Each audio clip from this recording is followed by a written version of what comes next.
This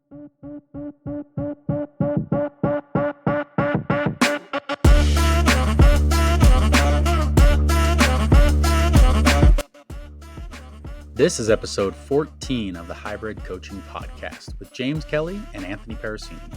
In this episode, we're going to question James a little bit on what it's like to be an athlete out of the APAC region, traveling to the different majors, and what it's like having a major in his own backyard, almost. And then we're going to address some listener questions. One of those questions pertain to lactate threshold, so we're going to expand on our part 1 of lactate threshold in this episode. Let's make hybrid fitness work for you. How's it going today, JK? This is going to be episode 14 of the Hybrid Coaching Podcast. We got some questions. People listen. And we got some questions, and we're going to address those today, as well as, because the questions are pertaining to threshold, we're going to make this part 2 of threshold once we get into it. I'd like to say today is Thursday. It was the start of the CrossFit Games. Best wishes to the CrossFit community. We are sorry to hear about Lazar, and hope that it creates positivity in the future and around the future events and more safety protocols. Coming up for us, we have Hyrox Brisbane in 9 days now, right? That's it, mate. Yep. 9 days. How are you feeling? 8 days for me. 8 days for me. Feeling good. Feeling like I've trained and done a lot this week. Training was ramped up and fatigued, but good fatigue, which is good. We've got myself doing the pro, and then Georgie's, my partner's, doing the Women's Open, and then we also have Lauren Griffith coming over from America, who's doing Women's Pro. So it'll be exciting. The three of us representing the hybrid engine. Throwing down. That's great. I had a question. You're back in Australia. You've been living there for what? Since a week and a half after Worlds, so almost 2 months now since you were there. How long were you traveling in Europe last year? Was it 7 months, 8 months? We're there for 10 months pretty much. You're traveling Europe. And this year you're going to be basically traveling out of the APAC region, and you're an APAC athlete.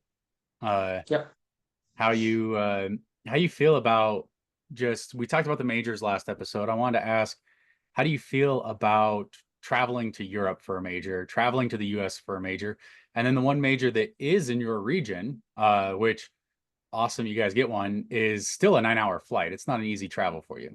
It's half of what everybody else is doing, but it's still, I mean, that's a long flight. I think, Anthony, and look, I'm glad you brought this up. And I personally think if you're an athlete who wants to play the game of Hyrox, you play the game. And that's how I got into Hyrox, Anthony. I got into Hyrox by, just as an example, my first year of Hyrox, where I ended up placing 8th at the World Champs, but I actually ended up getting that roll down last minute into the 15. I went back and forth from Australia to the UK 3 times in 4 months to make it happen. Now, to me, like, if you want to make things happen, and if you want to be an elite athlete, yeah, sure, I understand that money comes into it, and other priorities in life come into it, like family and stuff. But if you want to make something happen, you make it happen. Flights don't. No. I'm a big believer of you controlling what you can control, and it's your mindset that controls whether or not you make things happen, if that makes sense. So I'm going to be basing myself, as you said, Georgie and I are basing ourselves out of Australia now. I'll be flying to Amsterdam. Coming back, I'll be flying to Hong Kong. Coming back, I'll be flying to Las Vegas. And you know what? That's the way it rolls. I don't necessarily, I have not thought about it as much as probably others, but that's my take, Anthony. Yeah, I was just curious after it had been released. Now that you guys have a major in the APAC area, I was wondering, is it going to become uh, you know, more prevalent for athletes to get involved with the sport? Are we going to see, you know, I feel like the Middle East got kind of a big boost last year on their basically because they were offering prize money at their events where Yeah. others weren't, and they got a lot of people out to it. And then you come up with athletes like Sadiq El Faturi and Jess Toll, who came out of that region because that's where they lived. Uh, because of the more publicity it had, right? So I'm wondering now if because there's going to be a more public event, will there be more APAC athletes who step up like those people? You as yourself, I mean, you're Mm. obviously the highlight athlete in that area, being the one that makes the Elite 15. We already know that there's a few others in the air that live in the APAC region between Chris Woolley, Gabe Heck, um, Tanguy Cruz. I think there's a couple others. Um, and on the women's side, more people might start trying the events with this bigger name event now. Do you have anybody on your radar who's like, hey, I could, if they step up into this, they're going to do really well? Yeah. Like, um, just on that topic, right? Like at the end of the day, just let's just as an example of the Hong Kong race, which is the first major ever in APAC, which one was always going to happen eventually. Two, in my eyes, it doesn't matter where the majors are. If you're in the Elite 15 and you want to be in the Elite 15, you rock, you race. You know what I mean? And I understand, as I just said, finances, other jobs, commitments, family, etc. To But go that's, I to mean, your that question, works two ways too. If all the events are in the US and Europe, then Australia and all the APAC athletes, they're the ones that are fronting the finances and the travel and right? everything. Like, so at least I think having one there is a boon to the region. Correct. In my eyes, it doesn't matter if there's Elite 15 athletes there. If you want to make this a professional and elite sport for yourself, doesn't matter where it is. You rock up. But going back to your question, right, Anthony, I do strongly think there's going to be um, a couple of contenders this year that are going to shake things up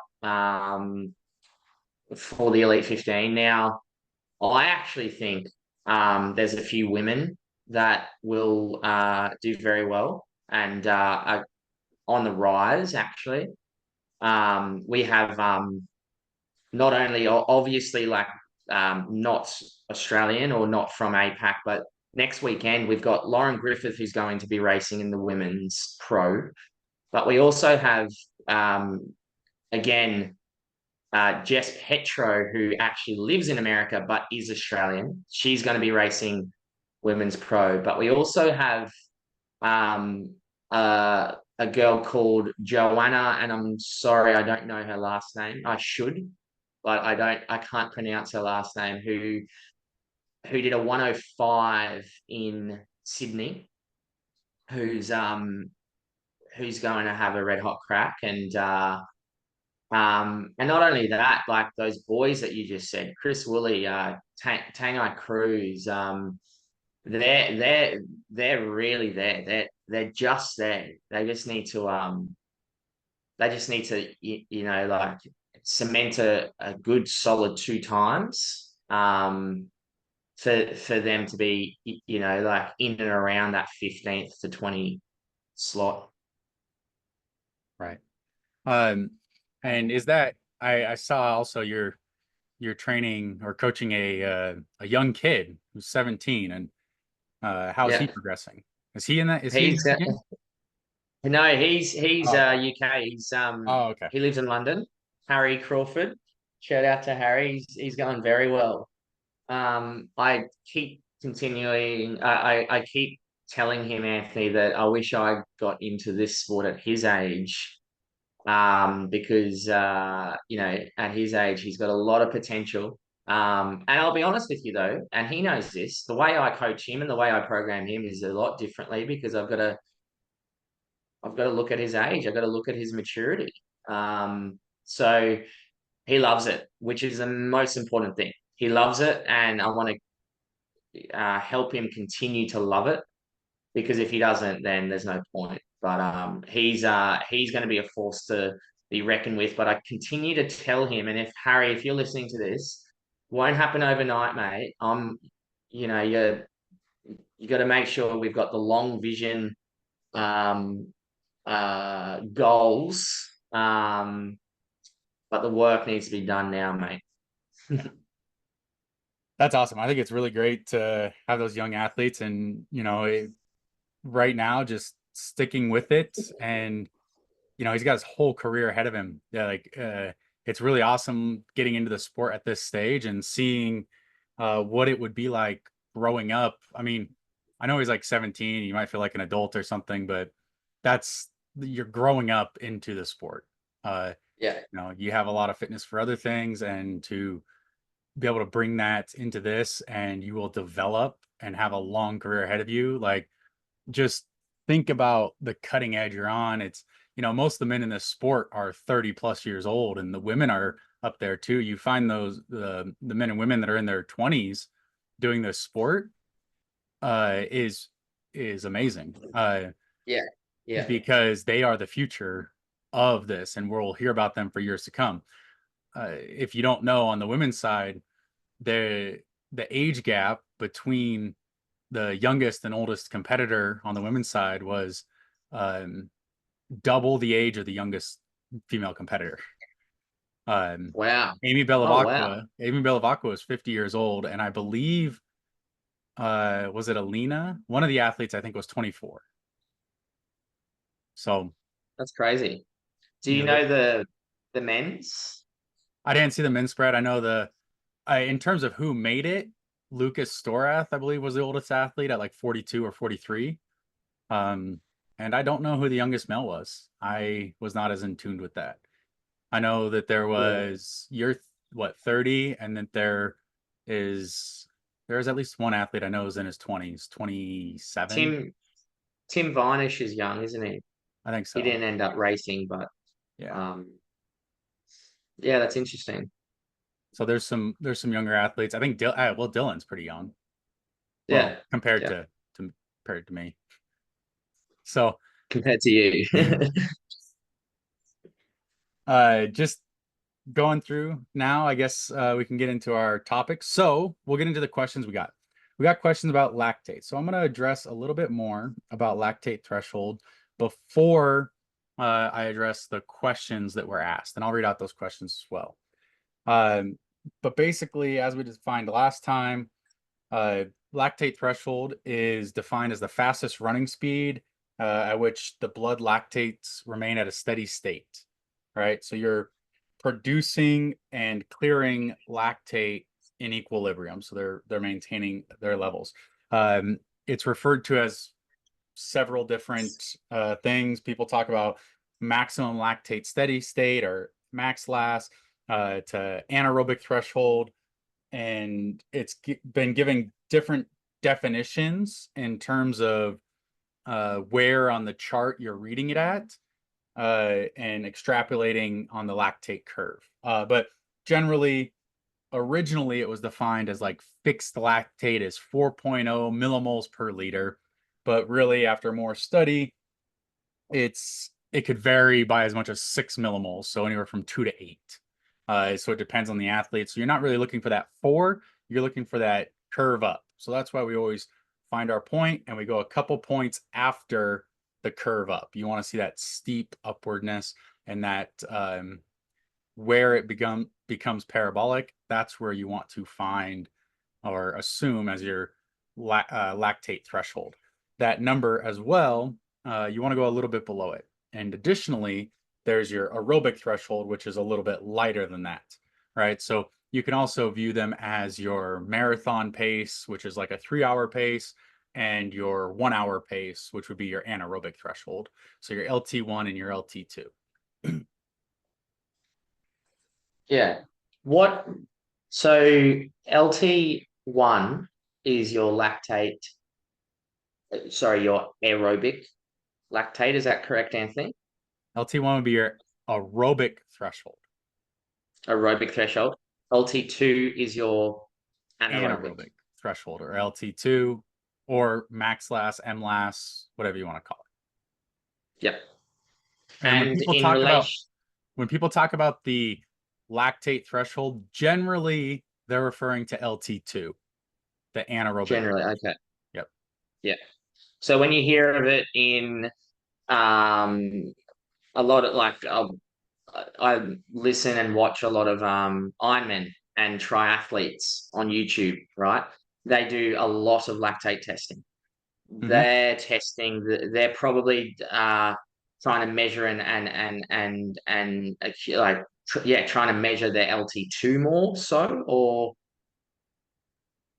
They're it just trying. So depends. what usually when you talk about where it's been measured at, or somebody that's doing threshold training consistently, it varies from what we're doing. A lot of the times, like the professional athletes, we have those strips and those blood monitor things. That's like $2 a strip.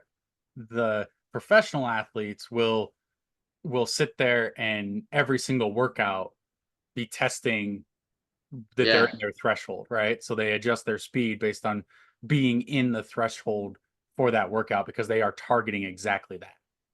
The way we do it, or that I've had you doing it, that I have my other athletes doing it, is we will take our lactate threshold test as we described in the first lactate threshold episode.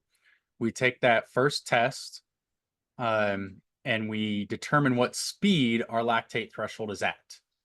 From there, that's where we run our workouts for the next between LT1 and LT2. We run our workouts for the next like 3-ish months. Usually go about 12 to 16 weeks on it. Then we retest. What's cool is if the graph, which the graph will be, pretty steady and then have a sharp turn up, and it is going to be pace versus lactate measurement, blood lactate measurement. We'll get into that in just a minute because it's not total lactate in your body. It's just blood lactate. But what that means is that we'll run that for 12 to 16 weeks. And if the graph is shifted over to the right or up a little or just straight to the right, your speed has gone up without your lactate increasing, which means your steady state is at a faster pace. And then we start using that pace more often, right?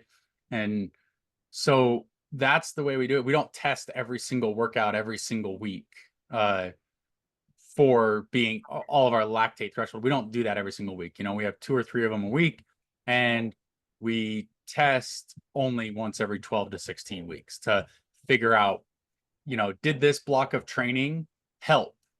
Did it increase our lactate threshold? Did it decrease? Did it stay the same? Did our anaerobic maximum go up, or did it stay the same? And those are the things we're looking for. And what it does is it tells you, A, where you're going to be running at the next few weeks, and B, was that training block effective for you, right? Because if it doesn't move at all, basically that training block kept you in the same state. If it doesn't move at all and your anaerobic limit goes up, then it was good for the total lactate your body could hold, right? If it moves to the right, then your lactate threshold pace increased, which means your the ability to clear lactate increased further along your pace, because the production is going to keep going, right? Or your production is slower for the pace you're running at. If it goes to the left, it means that block was not only ineffective, it was detrimental to your pace. right? So Mm.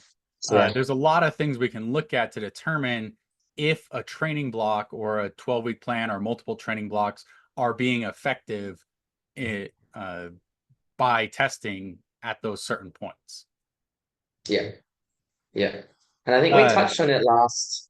I think we touched on it last threshold episode, Anthony. But just quickly, if you don't have a at home kit, at a at home blood lactate reader or meter, how can you test your LT1 and LT2? you can run a half marathon every 12 weeks. You can, Yep. um, try your 10K, or you can do the 30-minute step test, which is, you just keep figuring it out every once in a while.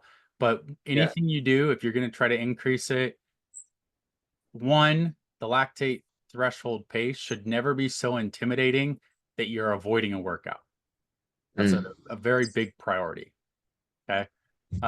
One of the things that I really like about lactate threshold training is that we can get awesome quality work in more often because it's Yeah. not so damaging to our body. It's Yep. it's more effective. We get the good stride lengths and everything out of it without it like being unable to do something the rest of the day, being unable to do something the following day or 2 days. Like we are able to acquire more volume, more steps, more strides doing lactate threshold training than we were if we like just did a super anaerobic session or VO2 max session every fourth or fifth day or something, because your body it needs time to recover. That's so damaging to your CNS and to your those muscle groups that you need to do it. So instead we just go like, oh, up to 80%, and then we're able to like, we can recover better, Yeah. instead of the high peaks and the low valleys, we kind of smooth that out. Yeah. And that's why you hear, I think you hear of people like Jakob Ingebrigtsen, like a very well known track athlete, 1500-meter runner. And I think there's quite a few more that pretty much can train threshold all Yep. year round. Due to what you just said, it's not meant to be balls to the wall, like guns blazing every section. That's not what threshold is. Right. It is not. By the way, did you watch spoiler alert? Because I am going to spoil I it. Did you watch did. the 1500-meter Olympic trials? Yeah. If you're Yeah. listening to this, just fast forward like a minute. Um, how awesome was that race? And like even the outcome, mate, as I much as like I bet you you go. if you had that like fantasy draft or you had people pick the podium or anything, not a single person, maybe even America, would have had two Americans on the podium. No. Yeah, So crazy, hey. both Hawker wins, Kerr's in second, Nagus is third. That is just so amazing. Ingebrigtsen doesn't make the podium. I'm sure. I think 5K either just happened or is about to happen. Um, I'm sure he'll destroy the 5K, but Yeah. it was quite the shock, I think, to a lot of It people. was, yeah. It was exciting, and if you haven't watched it, please go back and watch it because it's a true race. It's a true track race. Yeah. Yeah. It's just great tactics by Hawker. Yeah, definitely. Yeah, definitely. Um, okay, so back to lactate threshold. It's dependent on super or a ton of factors, and it relates to the production and clearance of lactate. Uh, if you don't know the cycle, once glycolysis ends, uh, at the end of glycolysis, pyruvate is formed, and it can go one of two routes, right? So pyruvate, uh, it can be converted to lactate, uh, or it can be converted to acetyl-CoA and enter the mitochondria and the Krebs cycle and produce energy aerobically. Like, so if you don't know what all that means, it's just the scientific cycle on uh, energy production and what fuels your muscles. Okay. Mm. Lactate is not a bad thing. It's fine. But one of the things that happens as well is that lactate, not all of it goes into your blood, right? So it becomes muscle lactate, or so we'll go back to pyruvate. It's pyruvate and it becomes either muscle lactate or it enters the mitochondria and the Krebs cycle, which is aerobic energy. So that's energy with oxygen, right? So there's part of your cycle, and that'll get eventually recycled and back through. The muscle lactate can either become blood lactate because it's, that the cells are giving it off in the area, and it is either, or it's converted back to pyruvate and it's shuttled to adjacent fibers in your muscle or to the interstitial space in that area. But the blood lactate is what we measure, right? And the blood lactate gets sent to either your muscles or your liver or other organs through the lactate shuttle. And so what that does is what we're measuring then is our blood lactate. So we're poking ourselves in an area that, like, okay, we're measuring the amount of lactate in our blood. So that amount of lactate, the millimoles per liter, right, is what we keep measuring.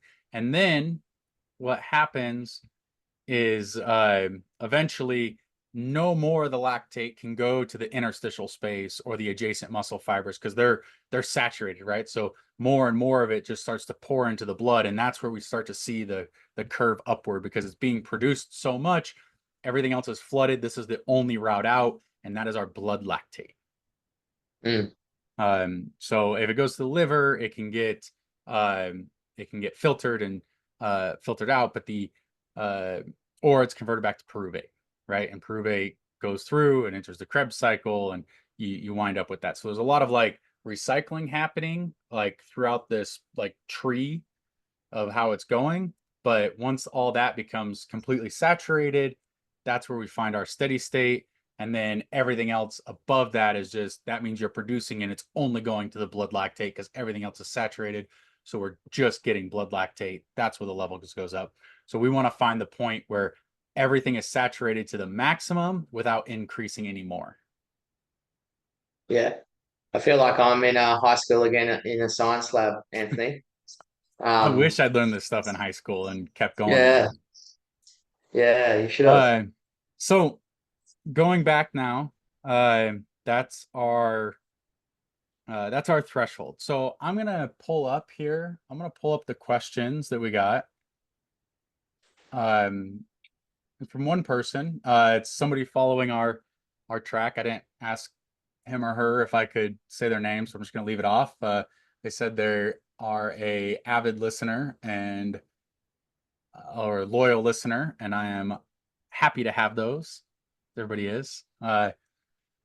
So here we go. I'm just going to read it straight from here. Since you asked for podcast questions, I think this could be a good one for the Threshold series.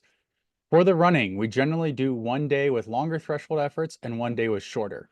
In this, they're referring to the Hybrid Engine Pro Track specifically because that is what we do.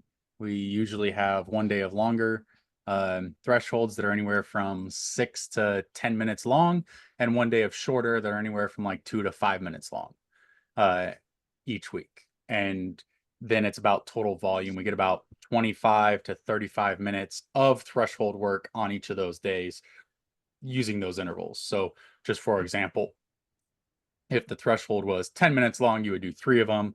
If the threshold was 3 minutes long, you would do 10 of them, right? So with various rests for those. And then this person goes on to say, should the day with shorter efforts be at a faster pace? If so, what should that difference be? Also, how should the pace in a pure running threshold session compare to the compromise pace in a high rocks? Hopefully these are good questions. No need to reply here. If you just do it on the podcast, I'm a loyal listener. Haha. Okay, thank you. So, I actually want to hear any of your thoughts on this, JK, first, because I did respond to this person. Short answer, and I said we'd answer longer on the podcast here. But just so start off with, this I think is an easy question. Should the day with shorter efforts be at a faster pace? No, Does your pace change each day? no. Yeah. I had to think about that for a second. I was like, no, it doesn't. No, Yeah. no, it doesn't. Because if it does, and I go faster just because it's shorter, I'm actually teaching myself to, I'm actually allowing more lactate to build than my body can flush out. So I'm defeating the whole purpose. Mhm. So you're not training in that zone where your lactate is being produced and clearing at the exact same rate. That is what we're Correct. looking for. Because if you go over that, you start to get into that parabolic shape, right? You start to think of it as like a dam. Instead of like you have all this flow and it's matching and can be perfectly at the exact same level that the dam allows, or well, in this case, we'll say a weir. Um, Instead, you go over it. Now the water like hits it and has to like try to go under it, but it can't fit in that space. We can't run any faster than that. So you start to create a block, right? And it doesn't help increase the size or adjust that. Now your body's more worried about we are entering number one, um, that anaerobic space, which, like we had said just a few minutes ago, is more detrimental to the body. So you're accumulating more fatigue, which is going to make you less productive in the following days. You're accumulating more load on your CNS, which is also going to reduce your ability in the following days, um, as well as it's like if I were to prescribe you in weightlifting an 80% load, and you're like, well, I feel really good today, so I'm just gonna do everything at 90%. You're not getting the same stimulus. Yeah, it's exactly the same. Yeah, and I get this question all the time with my athletes, Anthony. It's like, well, I can run faster with 2 minute intervals because they're only 2 minutes. But yeah, as you just said, like, there's no point. You're actually also question on this. Then you're actually teaching yourself to run inefficiently or potentially inefficiently, like as talking about, and sorry, we'll get back to the questions, but the skill of running, obviously, when you've got a lot of lactate buildup in your legs, most of us will probably fall. Um, sorry, our technique will falter. So you're actually teaching yourself not to run efficiently if you're over speed, if you're over that lactate LT2. Yep.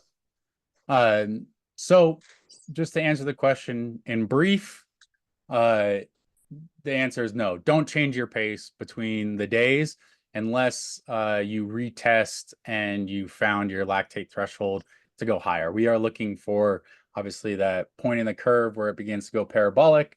If we go higher than that, it gets detrimental really, really quick, right?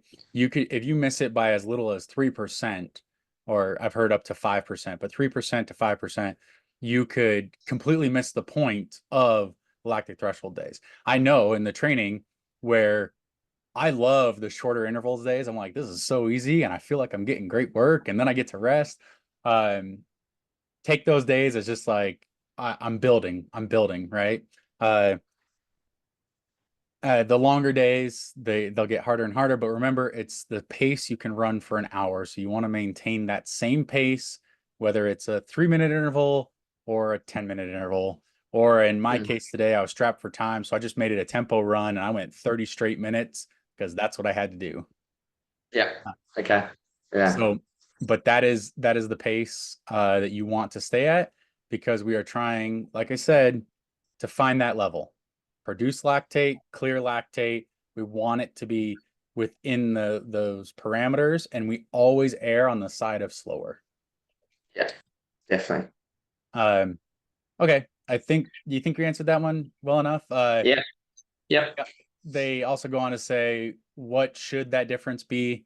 There shouldn't be a difference. So it depends on if you're running at your LT1 or your LT2, right?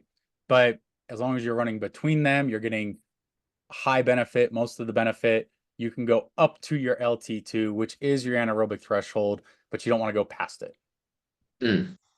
Yeah. If you talk about pure, like the only running, like what Ingebrigtsen does, they have different workouts where you would like run your LT1 for this workout, run your LT2 for this workout. In our program, those are your machine days. Those are your machine thresholds. And that's why I say go off your 10K machine pace, because that is your higher pace portion. Yeah. And you're still getting the benefits in that zone, in that lactate threshold zone of yours on a machine versus running. It's just completely a different stimulus, but Right. you're still getting the benefits. Yeah, and we have to work on our how do I say, we have to work on our different energy systems. We work on them all just through different modalities throughout the week. So Yeah. you'll see like we do hit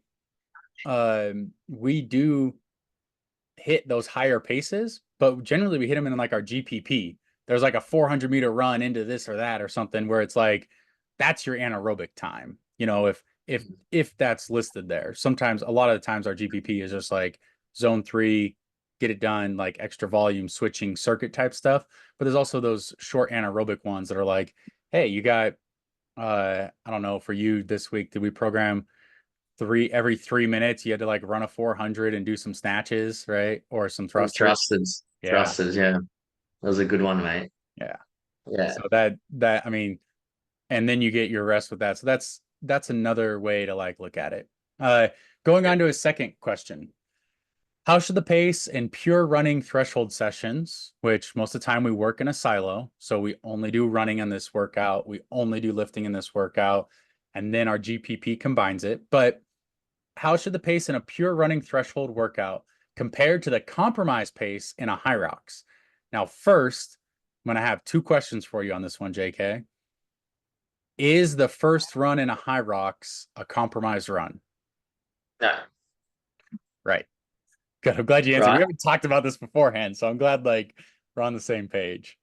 Well, like if you think about it, the only time that you're fresh, like properly fresh for a Hyrox race is the start line and then the first kilometer. Everything else is compromised if you think about it.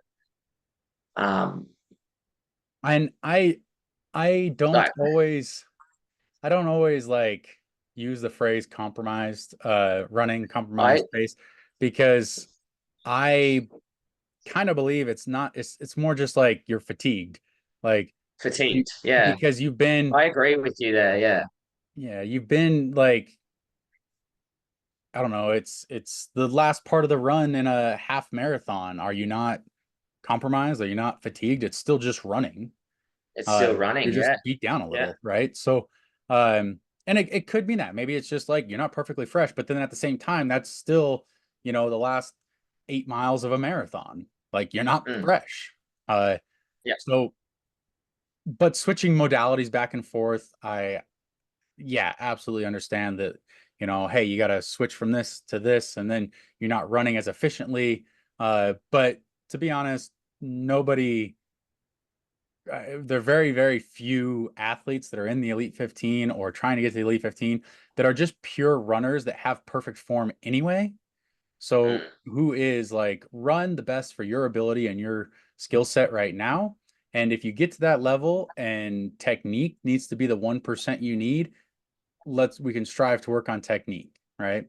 Um, yes, everybody should run good. You should run better because it saves energy, but it's not the highest priority because you're going to run through your own movement patterns and you're going to strengthen yourself through your own movement patterns that you've been moving through your whole life. We're not getting athletes, I mean, maybe you, but like that are 12 years old that like we can be like, hey, let's help adapt, Um, yeah, it's yeah, you're pretty set in the way you run at 30 years old. yeah, yeah. I agree with that. And I agree. The word compromised and the phrase compromised running, I think, is spoken about too much because, as you said, it should just, you should just look at it from a perspective of you're just a little bit more fatigued getting back out on that run. And the question to throw at anyone is like, well, how quickly can you go from doing some work that is going to fatigue you in other biomechanical movement patterns to getting back out on a swift, good form running pace. Um, and I think the second question was like, is your threshold, or should it be the similar? Should your compromise running pace be the same as your threshold? Right.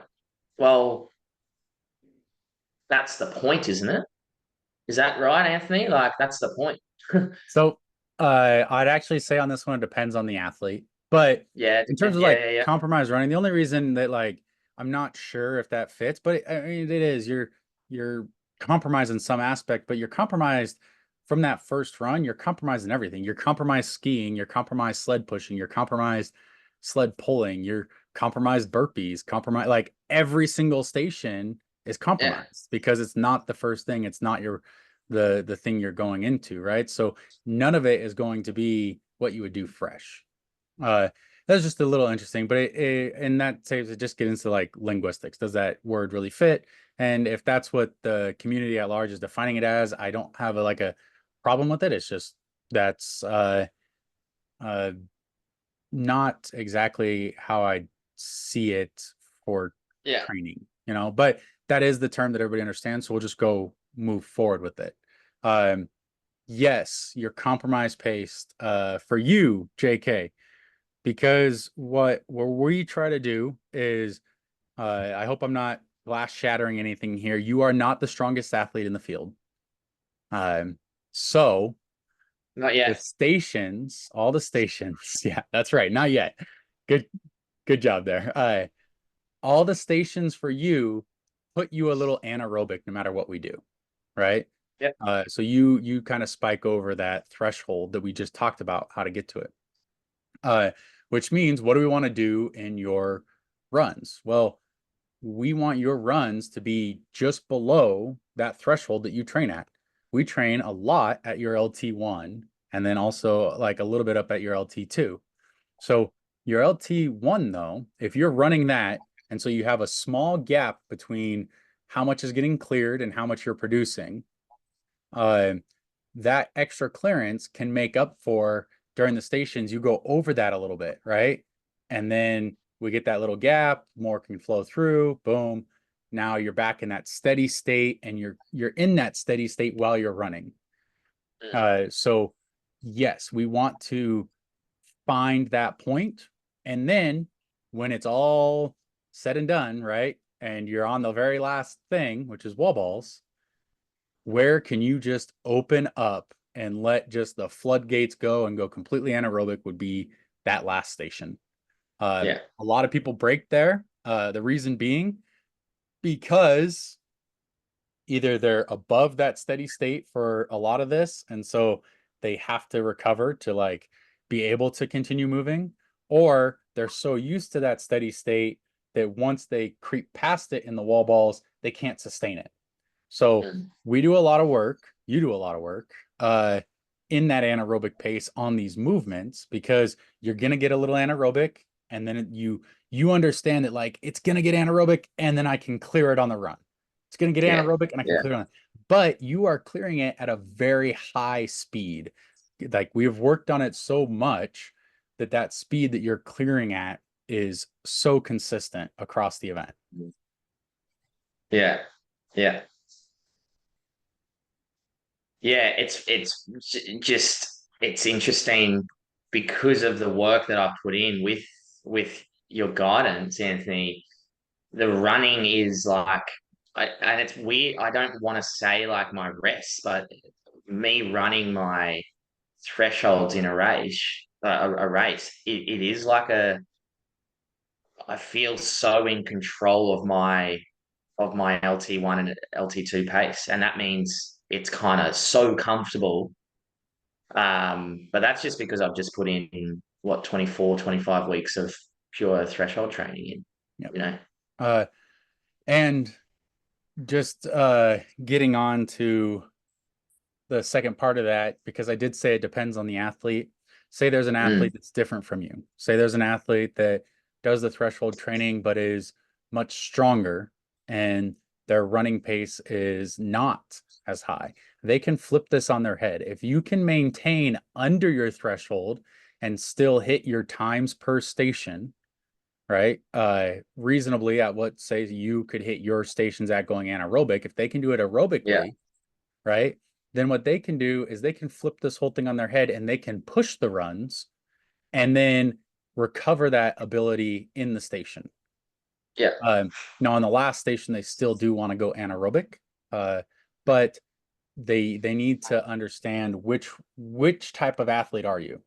The type of athlete that can, you know, move the weights with so little effort that you aren't getting out of breath doing any portion of it, or are you one rep maxing the lunges every step you take? Are you maxing the pull or the push? Like you're going to go anaerobic and you need to relax on the runs and push the stations. Other yeah. athletes might want to relax on the stations and push the runs. And you need to find what that balance is for you, because maybe you're an athlete that like you're just so perfectly in the middle at both. You're literally at your lactate threshold through everything. Um, Mm, but it comes with practice. definitely. Like all this comes with practice. Yeah. All this comes with practice and repetitive, consistent practice training. Yeah. Yeah. All right. Do you have anything else you want to add on to today? Not really, Anthony. No, no. I think I learned a lot as well, mate. So thank you. Um, Well, and yeah, we'll call well, this yeah, one lactate threshold number 2. I think we went into some good detail on just how somebody can use lactate, what lactate is used for, what is lactate threshold, um, and all that. And I hope we answered your questions, listener. If you have any other questions and you'd like to send them our way, you can send them to, uh, go ahead, JK. jk.hybrid coaching on Instagram. That's it.